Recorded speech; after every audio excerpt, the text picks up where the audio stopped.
जिन लोगों के पेशाब रुक के आती है, पेशाब बूंद बूंद आती है या पेशाब में बहुत जलन आती है, कभी कभी पेशाब रुक भी जाती है, कई कई दिन तक पेशाब नहीं आती या किडनी में सूजन हो जाती है, इन्फेक्शन हो जाता है या किडनी में स्टोन हो जाते हैं। ऐसी कई समस्याएं जब हो जाती हैं तो ऐसे में जो आप वनस्पति देख रहे हैं, इस वनस्पति का जो उपयोग है किडनी संबंधित बीमारियां या मूत्र संस्थान पे सबसे प्रभावशाली होता है।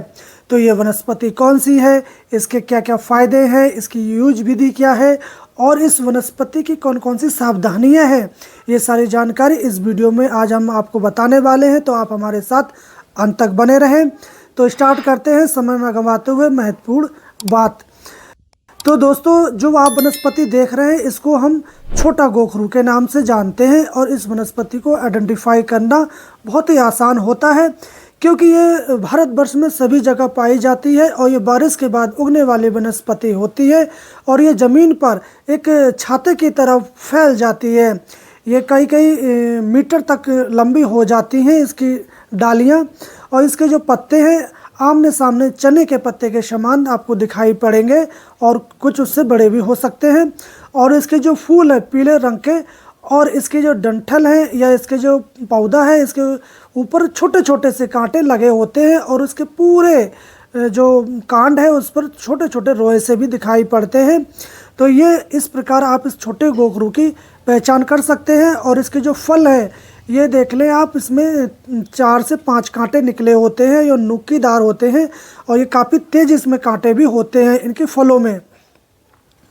तो इस प्रकार इस वनस्पति की आप पहचान कर सकते हैं। इसमें एक बड़ा गोखरू भी आता है, उसके फल बड़े होते हैं और उसका पौधा भी बड़ा होता है। तो जो आप देख रहे हैं ये छोटा गोखरू है। तो आप समझ गए होंगे कि आप इस छोटा गोखरू को आइडेंटिफाई इस प्रकार कर सकते हैं। तो इस छोटा गोखरू को भी क्षेत्रीय भाषाओं में अलग अलग नामों से जानते हैं, जैसे कि इसको संस्कृत में बहुकांटा, तिरकांटा, इच्छुकगंधा, गोक्षुरा, गोक्षुरा और हिंदी में गोखरू, छोटा गोखरू, बम्बई में गोखरू, गुजराती में मीठा गोखरू या नन्ना गोखरू, पंजाबी में मखारा या देसी गोखरू और इसको बॉटिकल जो नाम है ट्यूबरुलस टेटिस्टिरस है। तो आप अपने क्षेत्र में इस छोटे गोखरू को किस नाम से जानते हैं हमें कमेंट बॉक्स में ज़रूर बताएं और साथ में ये भी बताएं कि आप इस गोखरू का यूज कौन सी बीमारी में किस तरह करते हैं। तो अब जानते हैं इस गोखरू के आयुर्वेदिक फ़ायदे या इसके औषधीय गुणों के बारे में। तो आयुर्वेदिक मतानुसार इस गोखरू की जड़ और इसके फल तासीर में ठंडे होते हैं, पौष्टिक होते हैं, कामोदीपक का काम करते हैं और ये भूख को बढ़ा देते हैं, पथरी किडनी से निकाल देते हैं और जो मूत्र संबंधित बीमारियां हैं उसमें ये काफ़ी लाभ पहुंचाते हैं। सांस, खांसी, हृदय रोग, बवासीर, खून के दोष, कुष्ठ दोष, इन सारे दोषों में इस वनस्पति का यूज किया जाता है।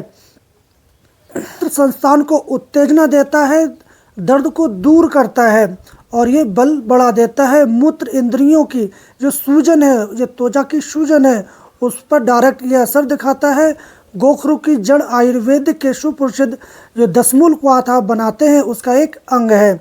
तो इसकी जड़ भी काफ़ी लंबी लंबी होती है और इस प्रकार लंबी दिखेंगी आपको, करीब 1 से 2 फीट तक की हो जाती है, जो हमने पहले आपको नहीं दिखा पाए, परंतु आप देख लें इस प्रकार देखेंगे। दोस्तों, आप बात करते हैं इस गोखरू का उपयोग कौन सी बीमारी में किस तरह किया जा सकता है। दोस्तों, गोखरू मूत्र संस्थान के लिए सबसे श्रेष्ठ वनस्पति है। ये मूत्रपिंड को उत्तेजित करती है और वहाँ पेशाब की मात्रा को बढ़ा देती है। अगर वहाँ की कहीं सूजन है, दर्द है, उसको भी ये नष्ट कर देती है। इस गोखरू में बाजीकरण का भी गुण उत्तम होता है। तो आप क्या करें कि इस गोखरू को ले लें और तिल दोनों को संभाग ले लें, इसका चूर्ण कर लें बारीक और इसको शहद या बकरी के दूध के साथ आप सेवन करते हैं तो हस्तमैथुन की वजह से आई नपुंसकता भी दूर हो जाती है।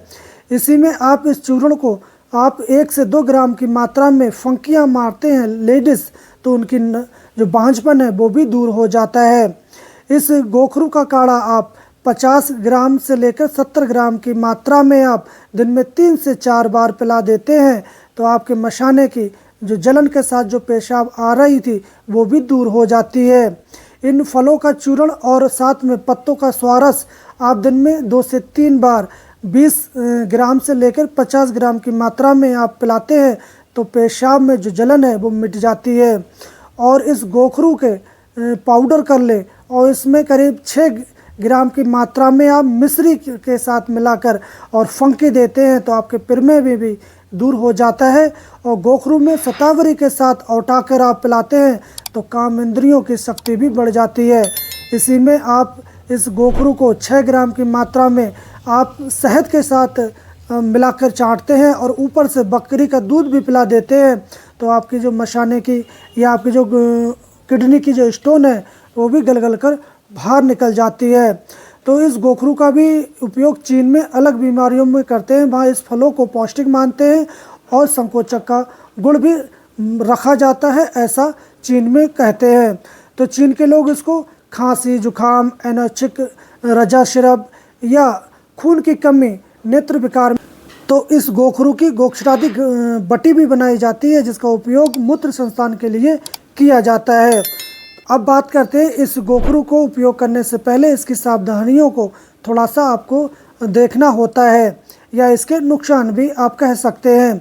अगर आप इसका ज़्यादा मात्रा में ज़्यादा दिनों तक आप सेवन करते हैं तो आपके सिर में दर्द या गुर्दा या तिल्ली या आपके पुट्ठों या जो आपके हिप्स हैं उनमें नुकसान पहुंचा सकती है। कभी कभी ये शरीर में कपकपी पैदा कर देती है। आप इसका दर्प नाश करने के लिए बादाम का तेल या गाय का घी, शहद का उपयोग कर सकते हैं। तो इसको ज़्यादा मात्रा में ज़्यादा समय के लिए यूज ना करें। ये छोटे बच्चे और बुज़ुर्ग के लिए भी इसका सेवन ना करें। जिन लोगों को ज़्यादा पेशाब आती है वो लोग भी इस वनस्पति का यूज ना करें क्योंकि ये ऑलरेडी मूत्रल वनस्पति है। तो इस प्रकार आप किसी विशेष बीमारी में इस वनस्पति का यूज करना चाहते हैं तो आप अपने आसपास के जो वैद्य हैं या जो जड़ी बूटी जानकार हैं उनकी देख में इस वनस्पति का यूज कर सकते हैं। तो हम कल फिर मिलेंगे एक नई वनस्पति जानकारी के साथ। तब तक आप मस्त रहें,